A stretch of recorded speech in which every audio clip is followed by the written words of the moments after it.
Assalamualaikum warahmatullahi wabarakatuh. Bismillahirrahmanirrahim. Alhamdulillahirrabbilalamin. Wassalatu wassalamu ala asrofil anbiya wal mursalin Sayyidina wa maulana Muhammadin amma ba'du. Halo teman-temanku semua yang dirahmati Allah.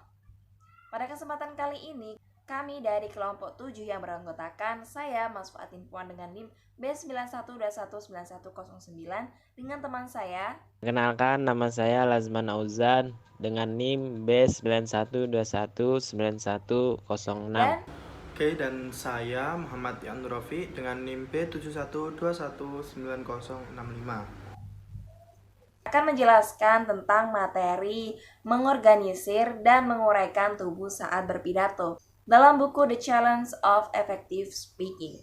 Oke, langsung saja simak materi yang pertama yang akan disampaikan oleh Mas Ian Rofi. Kepadanya dipersilahkan. Dalam mengorganisir serta menguraikan tubuh saat berpidato, ada 3 pokok pembahasan yang perlu kita sampaikan. Yang pertama, menyusun pernyataan tesis. Dalam menyusun pernyataan tesis sendiri ada 2 subpokok, yakni mengidentifikasi poin-poin utama serta menulis pernyataan tesis. Lalu yang kedua ada garis besar tubuh pidato. Garis besar tubuh pidato sendiri juga ada 2 subpokok yang perlu kita ketahui. Yang pertama, garis besar dalam poin-poin utama. Lalu yang kedua, mengidentifikasi dan garis besar dari subpoin. Lalu yang ketiga ada daftar bahan pendukung untuk membuat bagian transisi serta rambu-rambu. Sebelum kita menuju tahap menyusun pernyataan tesis, maka kita perlu melakukan hal-hal berikut ini. Yang pertama, kita perlu menganalisis audiens kita. Kita perlu tahu latar belakang mereka ini apa. Apakah mereka seorang mahasiswa? Apakah mereka seorang akademisi? Apakah mereka seorang masyarakat umum? Nah, kita perlu tahu hal-hal semacam itu. Kita juga perlu tahu usia mereka ini dari rentang berapa. Terus pekerjaan mereka ini apa? Apakah mereka seorang insinyur? Apakah mereka seorang pekerja lepas? Apakah mereka seorang pekerja tetap? Apakah mereka PNS? Nah, hal-hal semacam inilah yang harus kita ketahui sebelum kita menyampaikan pidato kita kepada audiens.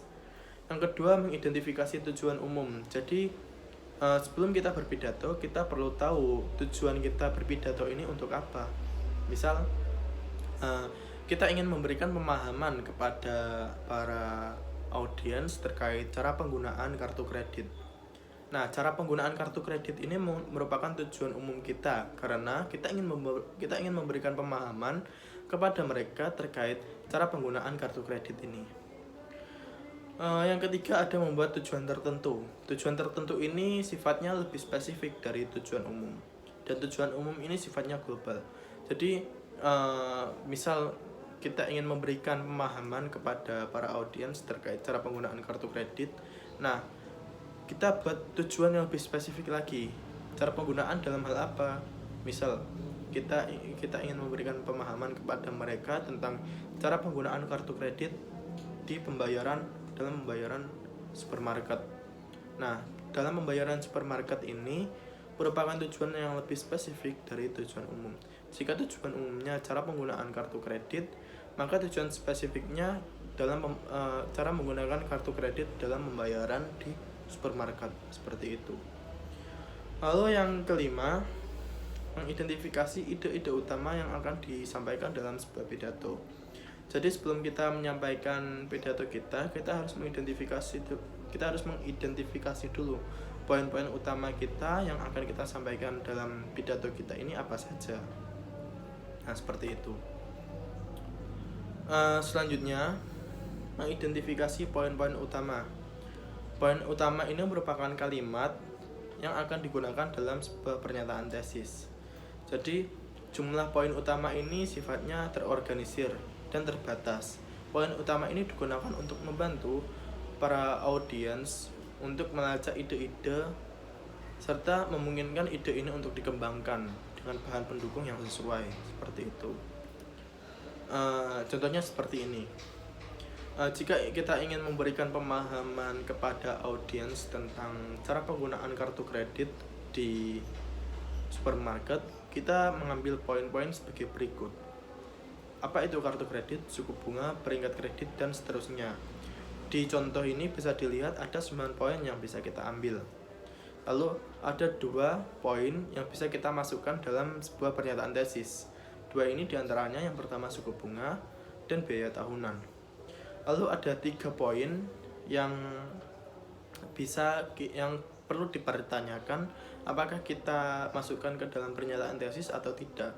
Nah, 3 poin ini kita perlu mencari informasi sebanyak-banyaknya terkait poin-poin yang akan kita masukkan ke dalam pernyataan tesis itu tadi. Apakah poin-poin ini dirasa perlu untuk kita masukkan ke dalam pernyataan tesis atau tidak. Lalu ada 4 poin yang tidak perlu dimasukkan dalam pernyataan tesis. Selanjutnya menulis pernyataan tesis. Pernyataan tesis sendiri merupakan ringkasan yang terdiri dari 1, 2 kalimat dari sebuah pidato dengan menggabungkan tujuan umum serta tujuan spesifik serta mempratinjau poin utama dalam pidato tersebut. Jadi begini, sebelum kita menyampaikan pidato kita harus mengetahui dulu tujuan utama dan tujuan spesifik kita ini apa. Misal kita ingin memberikan pemahaman kepada mereka terkait bagaimana cara penggunaan kartu kredit di supermarket. Lalu poin-poin utama dalam pidato tersebut itu apa aja? Misal suku bunga, ada berapa suku bunga yang perlu dikeluarkan untuk melakukan transaksi dalam pembayaran menggunakan kartu kredit di supermarket tersebut. Lalu biaya tahunan berapa yang perlu dikeluarkan untuk melakukan pembayaran di supermarket tersebut.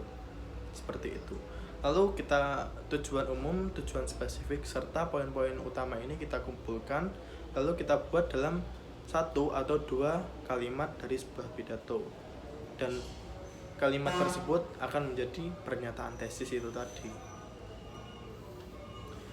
Selanjutnya, garis besar tubuh pidato.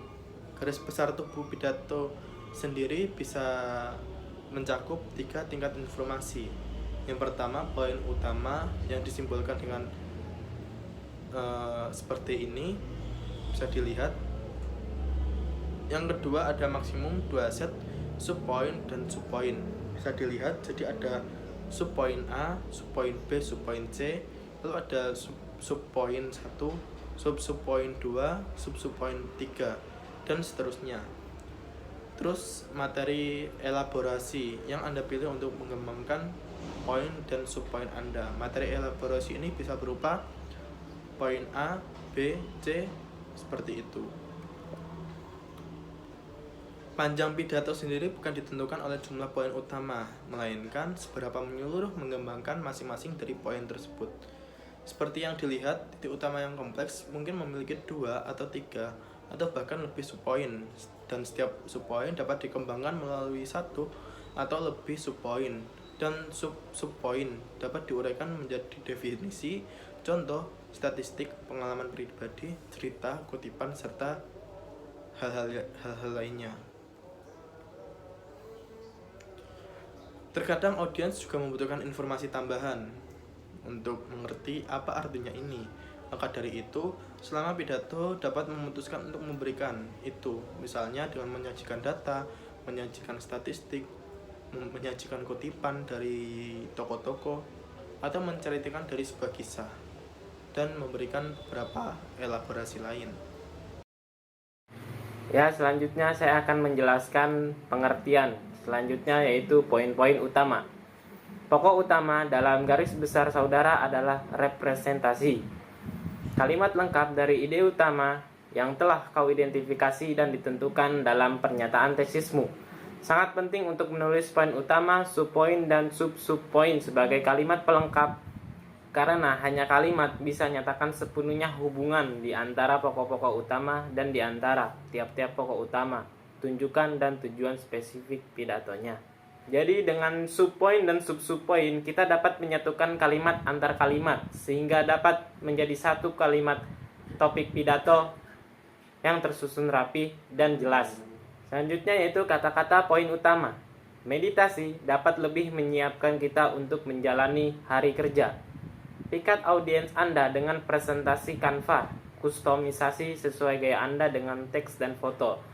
Alangkah baiknya ketika kita berpidato, kita menyiapkan layar presentasi seperti Canva, kustomisasi, agar para audiens itu terpikat dengan materi yang kita sampaikan dan juga lebih jelas apa yang kita sampaikan. Tentunya dengan teks dan foto yang berhubungan.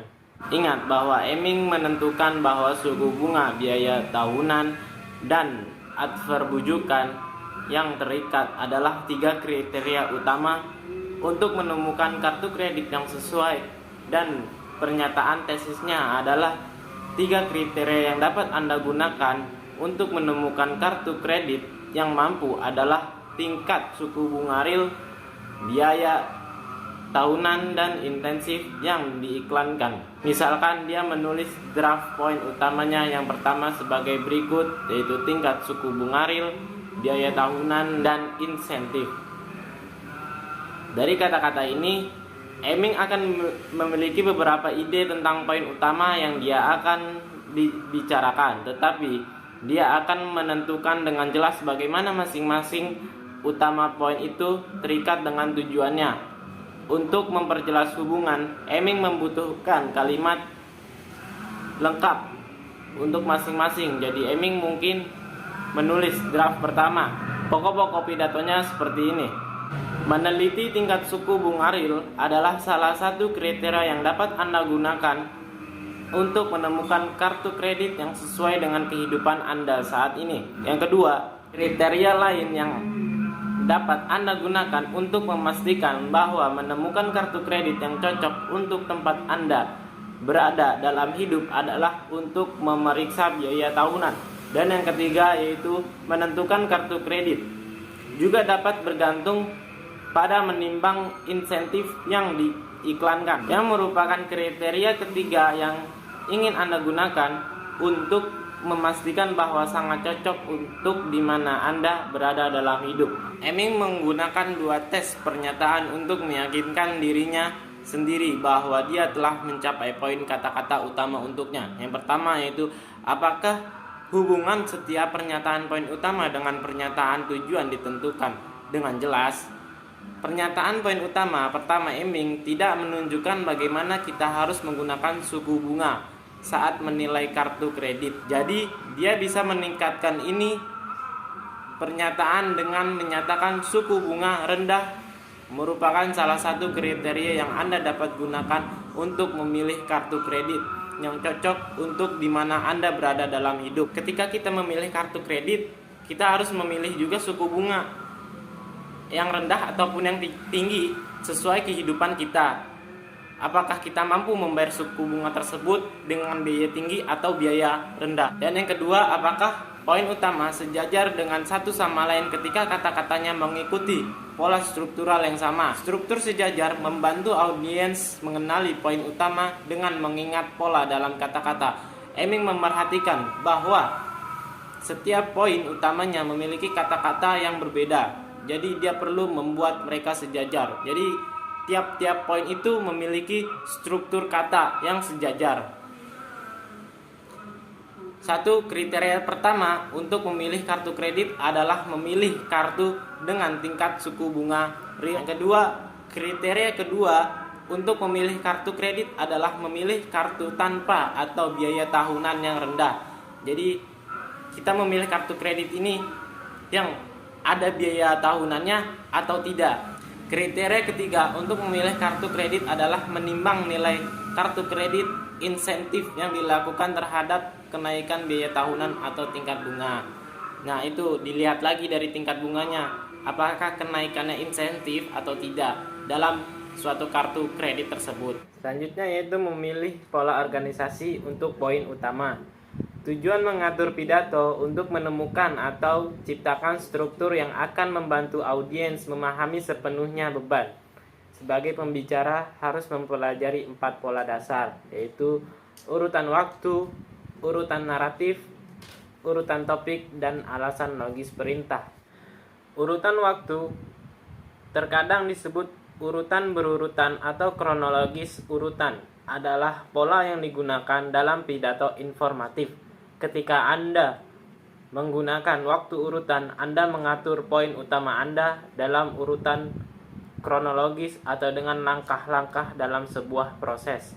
Dengan demikian, urutan waktu tepat ketika Anda menyiapkan caranya melakukan sesuatu. Bagaimana membuat sesuatu, bagaimana sesuatu bekerja, atau bagaimana hal terjadi. Seperti pada pidato Kenneth, yaitu tentang langkah-langkah membuat meja cantik. Di situ dituliskan berurutan antara bersih, cat, apply, atau horden adalah contoh time order. Jadi kita membuat langkah-langkah meja, pertama harus mengecatnya dulu atau mengapply-nya dulu. Jadi itu ada urutan waktunya tersebut. Yang ketiga yaitu urutan naratif, menyampaikan ide-ide Anda melalui cerita atau rangkaian cerita. Urutan naratif ini seperti halnya kita bercerita dalam pidato kita. Namun dalam cerita itu kita menyampaikan ide-ide kita melalui cerita tersebut atau rangkaian cerita yang terdapat latar, plot, ataupun karakter dalam urutan naratif tersebut. Tujuan menggunakan urutan naratif ini agar audiens mendengar pendapat kita. Seperti Lona yang membagikan kisahnya tentang memiliki AIDS, yaitu untuk membantu para pendengarnya memahami dampak penyakit pada kehidupan seseorang. Jadi kita tahu bagaimana cara menghadapi penyakit ini ataupun dampak dari penyakit ini. Itulah tujuan urutan naratif, yaitu bercerita. Selanjutnya urutan topik. Audiens harus percaya sesuatu atau berperilaku tertentu. Urutan topik ini kita harus melihat audiensnya terlebih dahulu. Topik apa yang kita dapat sampaikan untuk audiens tersebut. Jadi kita tidak sembarang mencari topik, melainkan kita harus tahu apa yang dibutuhkan para audiens ini. Contohnya, audiens ini rata-rata mahasiswa yang sedang ingin berwirausaha. Maka kita tentukan topik tentang wirausaha tersebut agar nyambung antara topik yang kita bicarakan dengan audiensnya. Lalu, urutan topik juga kita membicarakan dari hal yang umum ataupun yang khusus, maupun dari yang khusus kepada yang umum, dari hal kecil yang paling penting ataupun yang sangat penting sekali, dan juga ataupun yang paling logis. Nah, jadi udah ada urutan topiknya tuh, dari yang khusus, umum, sangat penting, ataupun tidak terlalu penting. Selanjutnya, alasan logis perintah. Mengatur poin-poin utama pidato berdasarkan kategori atau pembagian suatu mata pelajaran. Alasan logis mengatur poin utama pidato persuasif dengan alasan yang mendukung tujuan pidato tertentu. Urutan alasan logis ini paling tepat untuk pidato persuasif. Jadi bisa dikatakan alasan logis ini seperti pidato persuasif, yaitu yang sifatnya mengajak. Logis perintah, memerintahkan. Apakah perintah ini logis atau tidak? Selanjutnya, identifikasi dan garis besar subpoin. Garis besar akan mencakup kalimat lengkap pernyataan dari masing-masing subpoin.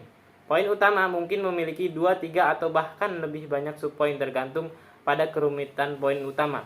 Sebelumnya tentu telah membuat daftar informasi yang diputuskan untuk tidak dimasukkan ke dalam garis besar.